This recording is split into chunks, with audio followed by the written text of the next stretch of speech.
پیارے بچوں، ایک دفعہ کا ذکر ہے کہ ایک جنگل میں ایک چڑیا رہتی۔ وہ سارا دن ادھر ادھر اڑتی پھرتی، دانا چگتی، پانی پیتی اور شام کو اپنے گھونسلے میں واپس آ جاتی۔ چڑیا کے پاس والے پیڑ پر ایک بہت خوبصورت رنگ برنگی تتلی بھی رہتی تھی۔ وہ سارا دن جنگل میں رنگ برنگے پھولوں کا رس چوستی اور شام کو واپس پیڑ پر آ جاتی۔ ایک دن چڑیا چوں چوں کر کے گانا گا رہی تھی کہ تتلی بولی، کیا چڑیا بھی، بس ہوا سی آواز ہے تمہاری، مجھے دیکھو کتنی اچھی شکل ہے میری، کہاں میرے رنگ برنگے پر اور کہاں تمہاری بھوری رنگت۔ چڑیا بولی، مجھے اللہ نے جیسا بنایا ہے میں اس میں بہت خوش ہوں اور اللہ کا لاکھ لاکھ شکر ادا کرتی ہوں۔ چڑیا اور تتلی ابھی یہ باتیں کر ہی رہی تھی کہ کہیں سے ایک بلی گھومتی گھومتی وہاں آ نکلی۔ بلی کو دیکھ کے چڑیا بولی، خالہ بلی، تم ہی بتاؤ، میری آواز زیادہ خوبصورت ہے یا تتلی کے پر زیادہ خوبصورت ہے؟ بلی بولی، ارے مجھ بوڑھی بیچاری کو اتنے دور سے نہ تو تمہاری آواز سنائی دے رہی ہے اور نہ ہی تتلی کے پر دکھائی دے رہے ہیں۔ تم دونوں میرے پاس آ کر بیٹھو تو ہی میں تمہیں کچھ بتاؤں۔ اتنے میں پتوں سے ایک طوطا باہر نکلا اور بلی کی بات سن کر ہنسنے لگا اور کہنے لگا، ارے بے چڑیا، بلی کو نہ تو تمہاری آواز سے کوئی غرض ہے اور نہ ہی تتلی کے پروں سے۔ وہیں سے ایک کوا اڑتا ہوا اپنے گھر کو واپس جا رہا تھا۔ اتفاق سے اس نے یہ باتیں سن لی اور ہنسنے لگا اور کہنے لگا، بلی کو تو تمہاری صرف ایک ہی چیز پسند ہے۔ یہ باتیں سن کر بلی خفا ہو گئی اور کہنے لگی، اس جنگل میں کتنے بدتمیز پرندے ہیں، میں تو تمہیں پیار سے بلا رہی تھی اور یہ کہتے ہیں کہ میں تمہیں کھانا چاہتی ہوں۔ بلی کی باتیں سن کر طوطا اور کوا ہنستے ہوئے وہاں سے چلے گئے۔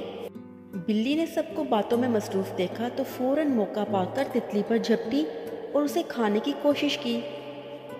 چڑیا کی نظر بلی پر تھی۔ اس نے جیسے ہی بلی کو تتلی پر جھپٹتے ہوئے دیکھا، فوراً سے اڑ کر آئی اور بلی کے سر پر اپنی چونچ ماری۔ بلی ڈر سے چلا اٹھی اور فوراً وہاں سے بھاگ گئی۔ تتلی بھی جھٹ سے اڑی اور درخت پر جا بیٹھی اور چڑیا سے اپنے رویے کی معافی مانگنے لگی اور بولی، بے چڑیا، اللہ تعالیٰ نے واقعی میں کسی کو بھی بغیر مقصد کے پیدا نہیں کیا۔ اگر آج تم نہ ہوتی تو بلی نے تو مجھے کھا ہی لینا تھا۔ تمہارا بہت بہت شکریہ کہ تم نے میری جان بچائی۔ مجھے آج یہ سبق ملا ہے کہ کبھی بھی اپنے اوپر غرور نہیں کرنا چاہیے اور کسی دوسرے کو حقیر نہیں سمجھنا چاہیے، کیونکہ سب کو بنانے والی ذات اللہ تعالیٰ کی ہے اور وہی بڑائی کے قابل ہے۔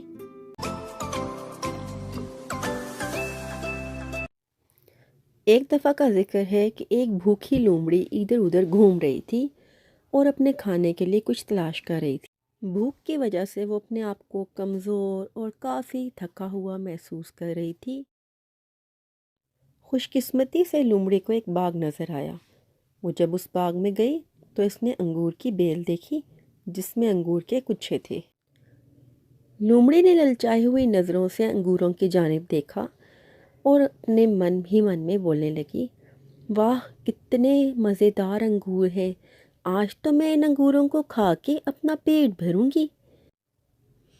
لومڑی اچھل اچھل کر انگوروں کے گچھوں تک پہنچنے کی کوشش کرنے لگی، لیکن انگور کے گچھے تو بہت اونچے تھے۔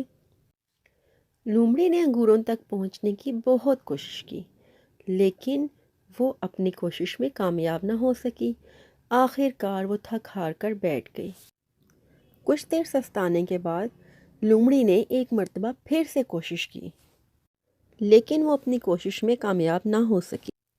آخر کار لومڑی تھک ہار کر وہاں سے یہ کہتے ہوئے چلی گئی، یہ انگور تو بہت کھٹے ہیں، میں نہیں کھاتی۔